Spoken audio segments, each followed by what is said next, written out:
What's going on, gamers?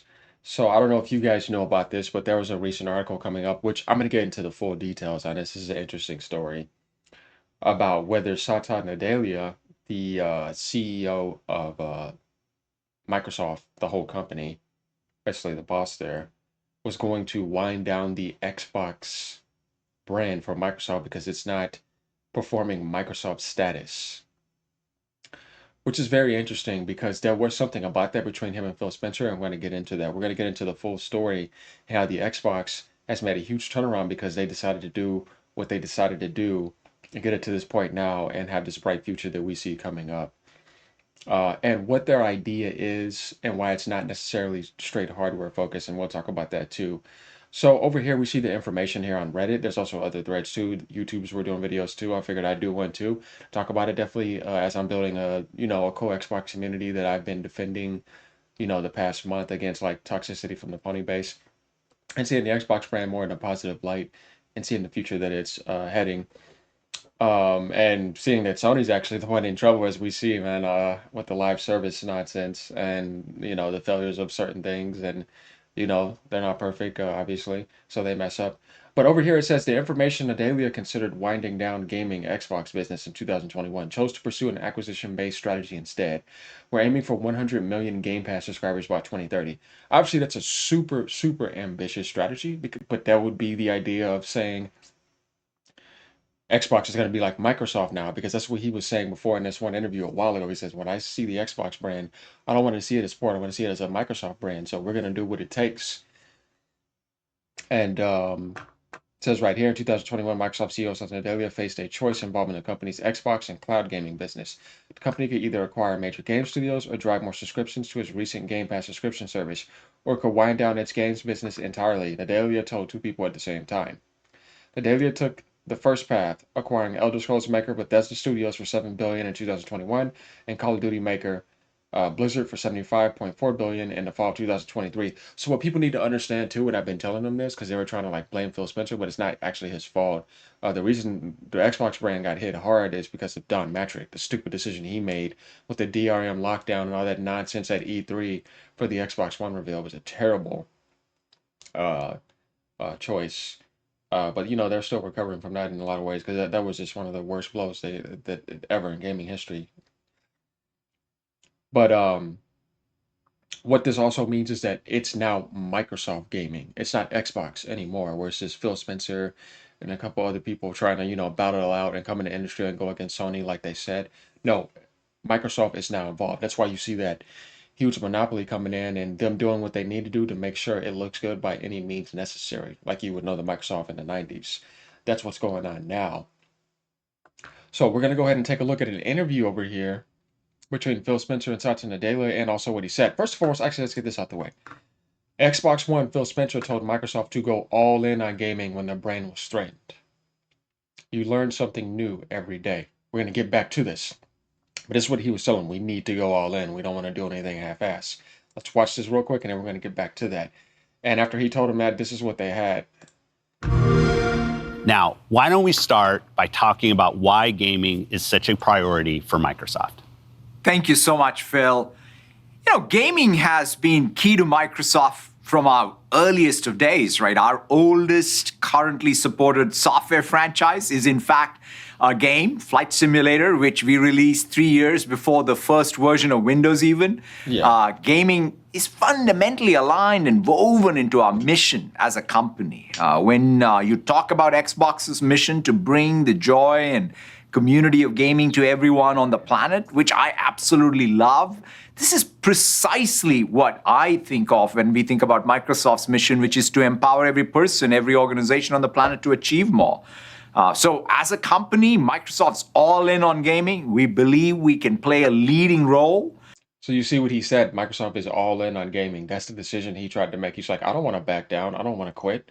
No, we're going to be competitive in ways that people would say, yeah, that's Microsoft right there. And I'm not backing down. And that's what I like to hear.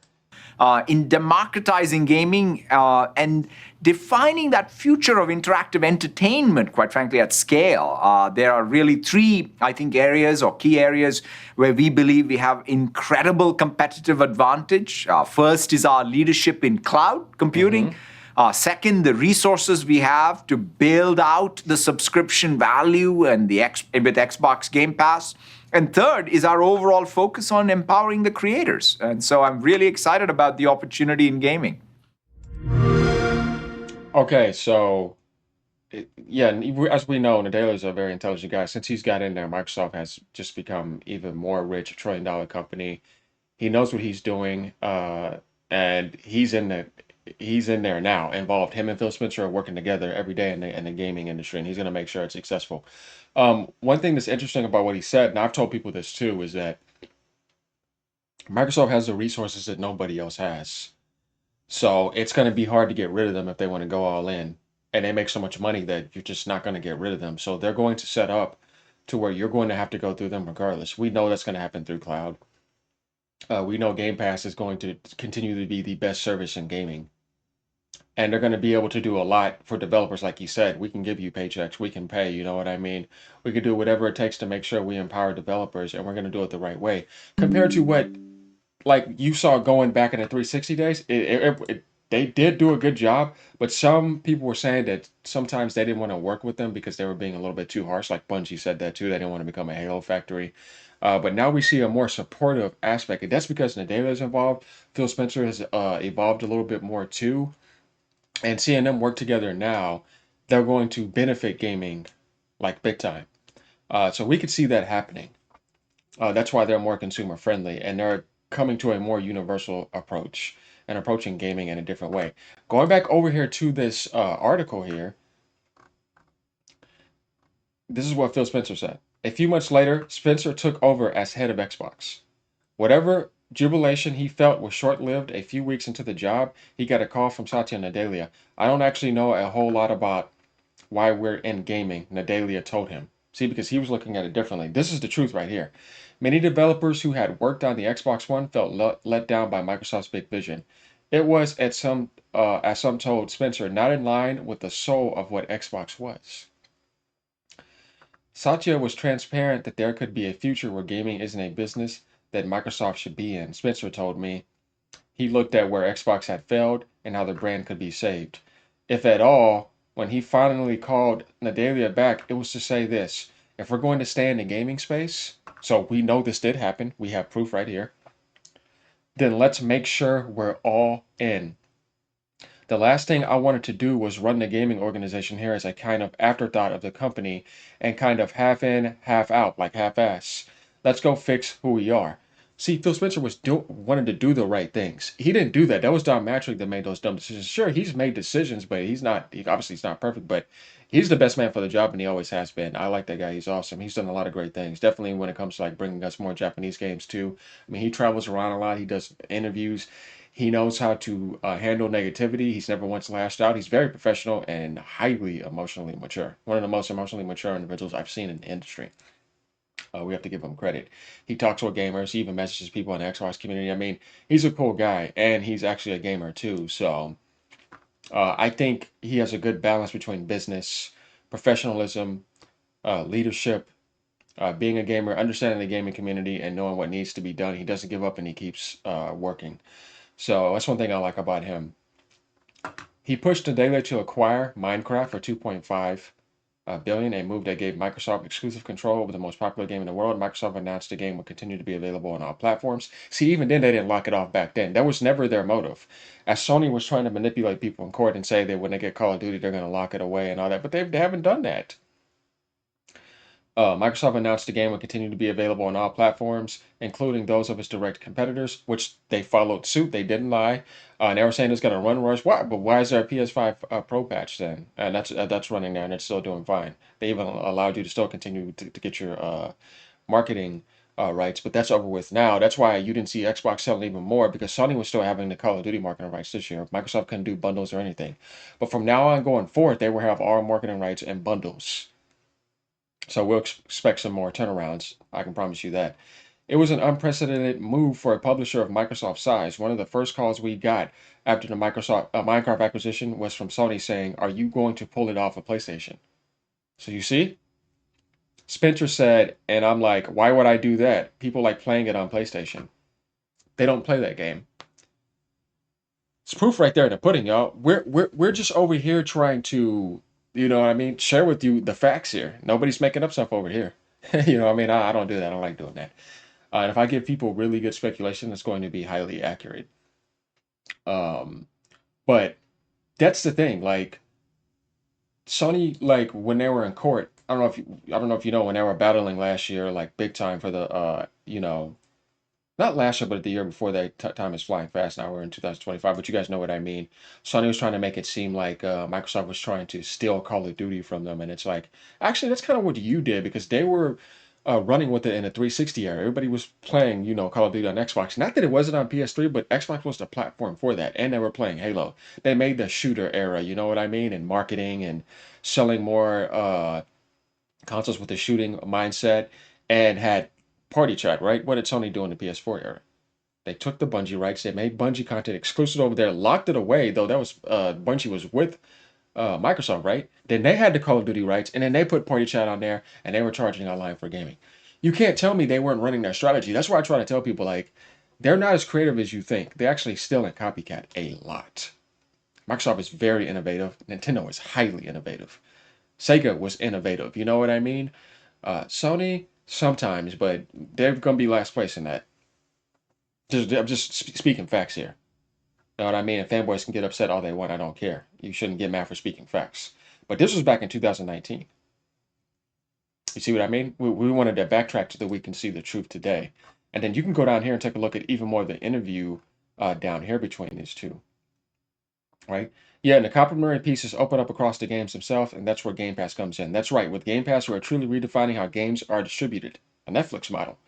Played and shared. The content is the driving force behind Game Pass's growth, which is why I'm excited about our acquisition of ZeniMax. This is when they were getting ready to get fully Bethesda. They didn't even have Activision at this time, which brings some of the world's most iconic, beloved games to the service. With Game Pass coming to the browser, the value of the subscription is going to transcend from console to the PC to mobile, and it's great to see progress.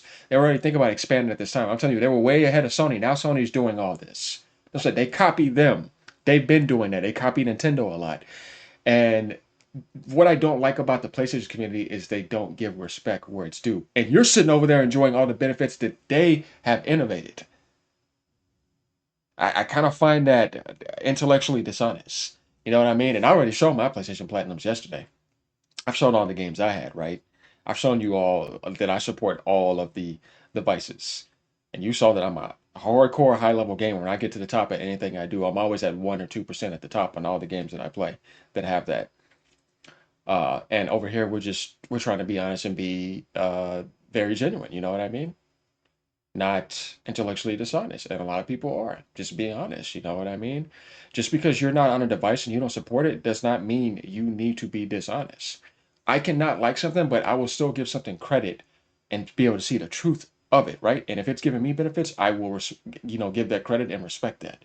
That's why I think the gaming community needs to that's where I think it needs to move towards uh, to mature more. As people say that developers and all that, they need to do a lot of things too, and they're wrong too. But yeah, there's problems in the gaming community too, how immature certain people are. And y'all know I can get a little bit dramatic when people start disrespecting and put you in their place. But at the end of the day, I'm still being professional, doing the right things, and being genuine on this channel. And that's why people are supporting me. Like, comment, subscribe, support this channel, y'all. You're supporting somebody great. And when I get big, I'm telling you, I'm use my influence the right way. You already see I'm doing that right now. Because not only, like I said, does the gaming community need better leadership, but so does obviously the publishing and development department, which we see is changing a lot too. So it needs to be a total unity together if we want gaming to get better. We have to do the right things with our influence, give people the truth, give credit where it's due, and be more mature and not be ugly towards other communities. Um, and I always have that mentality too. You're not finna just run over me. I'm not a doormat. You know what I mean? And people will see that when I get fiery. But obviously, I prefer to be more professional. But hey, man, people like their entertainment. The media, as we all know, it can thrive off of negativity or drama. It likes that. But getting back to the subject, because I thought that was important to cover. I think we know what we're talking about. we see the conversation down here. What the future and the goal is. Yeah, I'm so excited about the potential here. We continue to build value proposition of Game Pass through building our first party game studios. See, Nintendo taught people how important this was. This is one thing we got to understand because, guys, think about this. If Sony was still working on their in house like they should be, and your first party was so good like Nintendo, look how successful they are, right? They don't have no GTA, no Call of Duty, no Matt. They never had any of that. The things that so like insane on the other consoles, and they sell so many copies for it, and they're still sitting over there outselling both still. Because when you're that powerful internally, can nobody take nothing from you? Because it's all coming from your inside. You ain't coming to take something that you could put on somewhere else, right? You can't come and steal somebody's in house, right? They would have to sell it to you or something. So that's why I think first party is important. This is the future because one day you're going to turn on that TV and it's going to be Xbox, PlayStation, and Nintendo in front of you as a service. And you have the same controller. Hardware's out the window. Hardware differences are gone. Now it's how good is your in house? It's always been this way. But people thought when they were younger and they didn't have the educated individuals to share that with them because YouTube wasn't like that back then, they didn't know that Nintendo was that much better than PlayStation. Like they've been doing that this whole time. And it used to be making a handheld device and a console simultaneously 24/7, leading with their own games. Sony was just living off of somebody else's success. And that's just the truth. It's not beating down. It's exactly what the hell was going on. And now they're finally improving their first party like towards the end of the PS3 generation. Microsoft came in and grew up off of their own game, Halo, then Gears, Forza, and all that type of stuff. Sony was the only one that didn't do that. Just calling it how it is. Sega did the same thing. They grew out of their own games. So that's kind of what I wanted to say. If you guys want to read more of this, you can, but we get the idea here. Now we have the truth of this. All right, y'all. Like, comment, and subscribe, and have a great day.